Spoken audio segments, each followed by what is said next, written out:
बिस्मिल्लाहिर्रहमानिर्रहीम। अस्सलाम वालेकुम। लेट्स सी आज की एनर्जीज़ क्या हैं। स्टे पॉजिटिव, क्योंकि ये जनरल रीडिंग होती है और जनरल रीडिंग पर्सनल रीडिंग से डिफरेंट होती है, एज़ यू नो। तो स्टे पॉजिटिव। पर्सपेक्टिव, आप लोगों का पर्सपेक्टिव चेंज हो रहा है। मे बी आप लोग पर्सपेक्टिव में पॉजिटिव हो रहे हैं, नेगेटिविटी से दूर जा रहे हैं, आप अपने माइंड को क्लियर कर रहे हैं नेगेटिविटी से। हैप्पीनेस आपका फोकस है, आप अपनी खुशी के लिए अब कोशिशें कर रहे हैं और शॉकिंग टर्मोइल से बाहर निकलना चाहते हैं। ट्रबल और अनएक्सपेक्टेड इवेंट्स जो आपके साथ हो रहे हैं उनको आप डील करके आगे निकलना चाहते हैं, चैलेंजेस को फेस करना चाह रहे हैं आप। और रिलेशनशिप में अगर आपको प्रॉब्लम्स का सामना है, लाइफ के साथ साथ रिलेशनशिप भी आप लोगों के लिए एक चैलेंज बना हुआ है, तो वहाँ भी आप लोगों के अंदर अब इतनी हिम्मत आ चुकी है कि मुश्किलें इतनी बड़ी आसान हो गई। आपके साथ ये सिचुएशन है, अब आप हर चीज़ को पॉजिटिवली एंड फर्मली एक्सेप्ट करते हैं और मूव ऑन कर रहे हैं।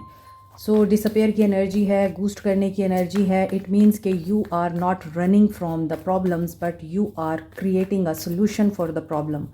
अगर आप मुश्किलों से भागते रहेंगे तो मुश्किलें ख़त्म थोड़ी होंगी, वो मज़ीद बढ़ेंगी। तो बेहतर है कि जो मुश्किल आपके लिए आ रही है या जो भी लाइफ में आपके इश्यूज़ चल रहे हैं उनको ये सोच कर एक्सेप्ट करें कि हर मुश्किल के साथ आसानी है। और यहाँ मैं आप लोगों के लिए एक छोटी सी बात कोट करना चाहूँगी। This is my personal experience. When you have faith on Allah, nothing can stop you, nothing. जब आप अल्लाह पे बिलीव कर लेते हैं, अल्लाह को अपना दोस्त, अपना कारसाज, अपना हमराज, अपना रहनुमा बना लेते हैं, अपना गाइड बना लेते हैं और अल्लाह के हवाले कर देते हैं ख़ुद को, आपकी ज़िंदगी में सिर्फ़ और सिर्फ आसानियाँ आती हैं, आपकी ज़िंदगी में खुशियाँ आती हैं। आपकी ज़िंदगी में आपके सामने जो लोग आके खड़े होते हैं वो भी आपका कुछ नहीं बिगाड़ सकते, बल्कि अल्लाह ताला उनको भी आपके लिए फ़ायदेमंद बना देता है। Just you have to keep faith on Allah wholly solely and completely. So आपके लिए यही मैसेज है, इसी तरह फेथ रखें, सब कुछ ठीक हो जाएगा। ऐसे ऐसे हालात आते हैं आपकी ज़िंदगी में कि आपको लगता है अब कोई रास्ता ही नहीं बचा, लेकिन जब आप अल्लाह के आगे सजदा करते हैं और अल्लाह से कहते हैं तेरे हवाले, सब तेरे हवाले, अब तू देख ले, फिर अल्लाह कहता है अगर मेरे हवाले है तो देखो फिर मेरे जलवे। और ये होता है, ये 100% ट्रू है, ये महज बातें नहीं हैं। प्लीज़ अपना जो ताल्लुक़ है, अपना जो अल्लाह के साथ रिश्ता है वो इतना मज़बूत कर लें कि सबसे पहले वो और दुनिया सबसे आखिर में। जब आप दुनिया सबसे आखिर में रख लेंगे, अल्लाह ताला सब कुछ आपके कदमों में ला के रख देता है, आपको देता है चॉइस कि अब बताओ क्या चाहिए, सब तुम्हारे सामने है। देन यू डिसाइड कि आपको क्या चाहिए। तो वो कहते हैं ना, खुद ही को कर बुलंद इतना कि हर तकदीर से पहले खुदा बंदे से ख़ुद पूछे बता तेरी रज़ा क्या है। सो मुझे उस वक्त ये शेर समझ में नहीं आता था, अब समझ आता है। वाकई अल्लाह ताला आपको चॉइसेस देता है। फिर एक वक्त होता है आप नैरो सोच रहे होते हैं, आप एक ही चीज़ के ऊपर फोकस्ड होते हैं, पैसे पे, दौलत पे, मनी आपको चाहिए, या आपको दुनिया के और भी मसले मसाइल होते हैं, आपको सिर्फ वही ही नज़र आ रहे होते हैं। आप छोटा सोच रहे होते हैं, अल्लाह आपको बड़ा अता करने वाला होता है। सो आपने वैसा ही फेथ रखना है। फिर आप अल्लाह ताला के नज़ारे देखेंगे, उनके जलवे देखेंगे और उसके मौजज़ात देखेंगे। इस इंसान की एनर्जीज़ आपके लिए अबंडेंटनेस की हैं।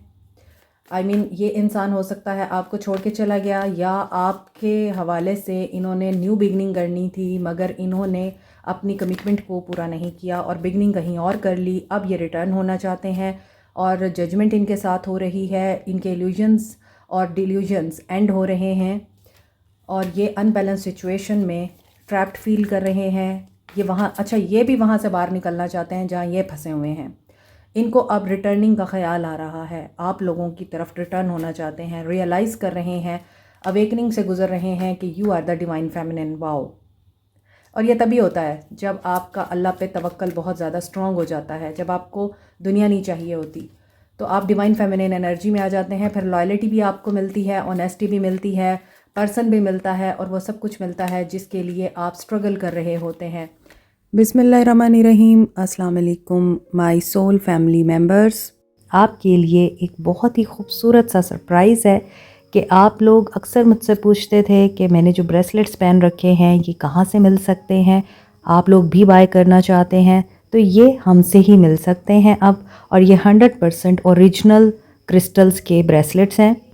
ये वाइट पर्ल है और ये रॉ फॉर्म में आपको दिख रहा है। आप इसके बीड्स भी बनाकर पहन सकते हैं।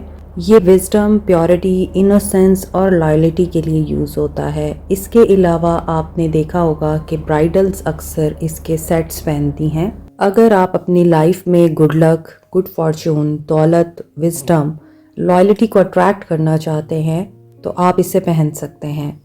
अगर आप लोग अपनी लाइफ में प्यार को, मोहब्बत को अट्रैक्ट करना चाहते हैं, अपना रिलेशनशिप स्ट्रेंथन करना चाहते हैं, अपने रिलेशनशिप को हील करना चाहते हैं और अपने अंदर पॉजिटिव अनकंडीशनल लव की, सेल्फ लव की एनर्जी को एक्टिवेट करना चाहते हैं तो इसके लिए है रोज़ क्वार्ट्स। रोज़ क्वार्ट्स आपकी ज़िंदगी में ही नहीं बल्कि आपकी शादीशुदा ज़िंदगी में भी, लव लाइफ में भी हैप्पीनेस और सुकून लेके आता है। इसके 2 साइजेस हैं। जो लोग बड़े बीड के ब्रेसलेट्स अफोर्ड नहीं कर सकते वो छोटे बीड्स वाले ब्रेसलेट्स ले सकते हैं।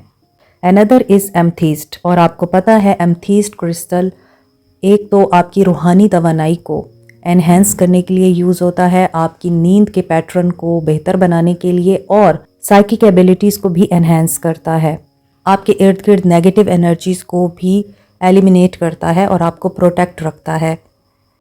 आपकी सिक्स सेंस को यानी इंट्यूशन को भी स्ट्रॉन्ग बनाता है, फोकस आपका बहुत अच्छा कर देता है, कंसंट्रेशन लेवल इंक्रीज़ कर देता है।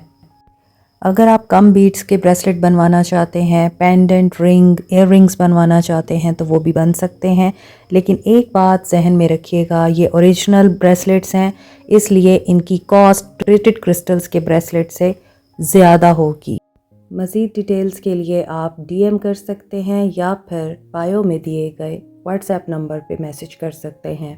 Thank you.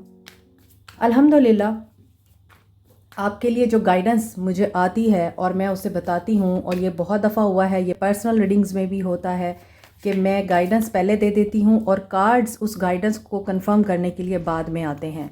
तो यहाँ पे लॉन्गिंग की एनर्जी है, this person is missing you, क्योंकि ये होपलेस हैं और इनको इस होपलेसनेस में आप क्यों याद आ रहे हैं। टूटा हुआ दिल है इनका, हार्ट ब्रोकन है, शैटर्ड है, डिस्ट्रॉयड है। इनके रिटर्न होने के चांसेस बहुत ज़्यादा हैं। एंड यहाँ पे बहुत से लोग फॉरबिडन लव में हैं और आप इस फॉरबिडन लव को लीगल करना चाहते हैं, लेकिन ये पर्सन नॉन कमिटल रहा है एंड यू बिकेम साइलेंट। जब आप साइलेंट हुए हैं तो अब ये पर्सन साइकिल के कंप्लीट होने का वेट कर रहा है। और ये साइकिल का क्यों वेट कर रहे हैं? क्योंकि मिक्स सिग्नल मिल रहे हैं इनको। अब कभी इनके इमोशंस ब्लॉक हो जाते हैं, कभी ये पर्सन मैसअप हो जाता है, कभी इसको आपकी तरफ अट्रैक्शन महसूस होती है, कभी इसको अपनी गलतियों की रियलाइजेशन होती है, कभी ये पर्सन आपको याद करके होपलेस हो जाता है और कभी ये पर्सन आपको याद करता है तो फिर इसके दिमाग में ये चीज़ आती है कि मुझे रिटर्न होना चाहिए और न्यू बिगनिंग करनी चाहिए। देयर इज़ एन इशू जिसमें ये पर्सन कमिटेड नहीं है आपके साथ, कमिटमेंट में है, मैरिज में है आपके साथ, तो इनफिडल रहा है, चीट करता रहा है। Now they want to be serious about you, they want to prove their loyalty to you. Commitment में भी आना चाहते हैं और सोलमेट हो सकता है ये बन रहे हैं या बन चुके हैं आपके। और ऊपर ट्विन फ्लेम की एनर्जी थी and they are feeling deep love connection, लेकिन इस मामले में ये कंफ्यूज्ड हैं, अनसर्टेन हैं एंड सिंगल एनर्जी में हैं। ओके, यहाँ पे ऐसा लग रहा है कि ये आपके हवाले से तो सोचते हैं कि आपकी तरफ इनको वापस आना चाहिए, लेकिन ये क्लियर नहीं हैं और इनको लगता है कि अभी अकेले ही रहना चाहिए। दूसरी तरफ अगर इनकी ज़िंदगी में कोई ऐसा इंसान आया है जो इनको ये रियलाइज़ कराता है कि I am your soulmate, they don't trust them, क्योंकि इनको ये अनसर्टेनिटी है, कन्फ्यूजन है।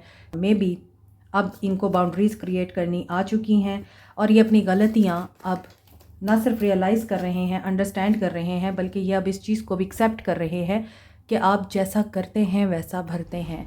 सो इनको मे भी हो सकता है ये चीज़ बहुत ज़्यादा अब फील होती है कि अगर ये गलत करेंगे तो इनके साथ गलत ही होगा, कर्मा। और मेरी ऐसी कोई रीडिंग नहीं गई अभी तक जिसमें कर्मा की एनर्जी ना आई हो। सो कर्मा इज़ रियल, यही मकाफ़ात है। आई वॉज़ लिसनिंग समवेयर, जब आप किसी इंसान की ज़िंदगी मुश्किल करते हैं तो अल्लाह आपकी मौत मुश्किल कर देता है। This is karma। So this person is going through this, और ये अब अपने डेट्स को क्लियर करना चाह रहे हैं, अनफिनिश्ड बिजनेस अपना कंप्लीट करना चाह रहे हैं। और इनको फील होता है कि ये जब तक अपना पास्ट लाइफ कर्मा कंप्लीट नहीं करेंगे, यानी जो पास्ट के इनके एक्शन है वो कंप्लीट नहीं करेंगे, तो इनके रास्ते में हमेशा रुकावटें ही आती रहेंगी।